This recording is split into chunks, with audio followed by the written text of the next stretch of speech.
रबिया बड़ी नेक खतून थी, बगदाद में रहती थी। अल्लाह ताला ने बड़ी दौलत अता फरमाई। इनकी शादी भी एक दौलतमंद शख्स से हुई। फरमाती हैं कि मैं ऊपर छत पर अपने शोहर के साथ बैठी थी। वो था तो बड़ा दौलतमंद पर मुतकब्बिर बहुत बड़ा था। दरवाजे पर एक फ़कीर मांगने आया।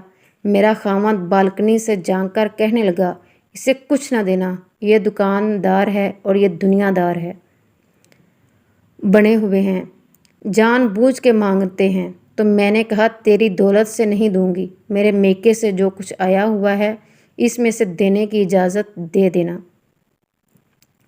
इसने कहा, फ़कीर के पास जाना ही नहीं। औरत कहती है, इस मांगने वाले का जो दरवाजे पर खड़ा था, इसका जो अंदाज था उससे लगता था कि कई दिनों से भूखा है।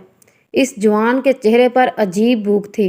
मैंने शोहर से नज़र बचाकर आई और चंद दिनार इसकी हथेली पर रखे। जब मैंने दरवाज़ा बंद किया तो मेरा सामने शोहर खड़ा था। कहने लगा, मेरे बगैर इजाज़त के देती है, जा तुझे 3 तलाक़ें।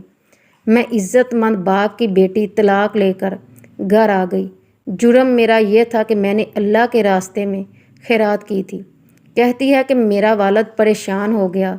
मैं शदीद परेशान, मेरा वालिद और वालदा भी परेशान थे कि रिश्ता कहाँ से आएगा।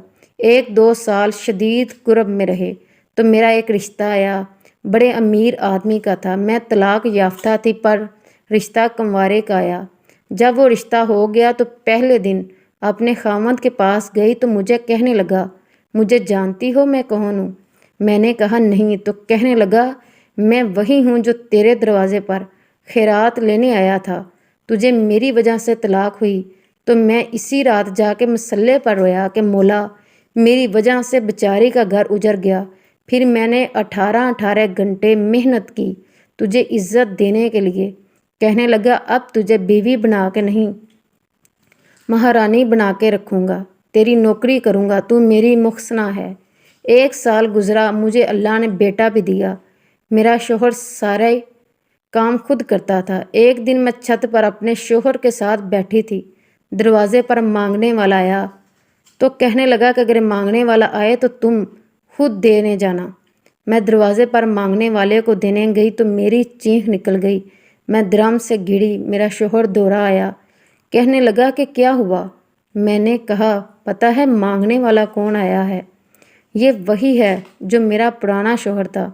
रबिया कहती हैं, मैं रोने लगी। दौलत का तकब्बुर करते हैं लोग, ताकत का तकब्बुर करते हैं लोग, लेकिन मेरे अल्लाह को एक भी लम्हा नहीं लगता किसी बादशाह को फ़कीर और फ़कीर को बादशाह बनाने में। अल्लाह हमें भी हर किस्म के तकब्बुर से बचाए। आमीन। Please like and subscribe this channel. Thanks for watching. जज़ाकिल्लाह। अल्लाह पाक आम और हम सब का हामी व नासर।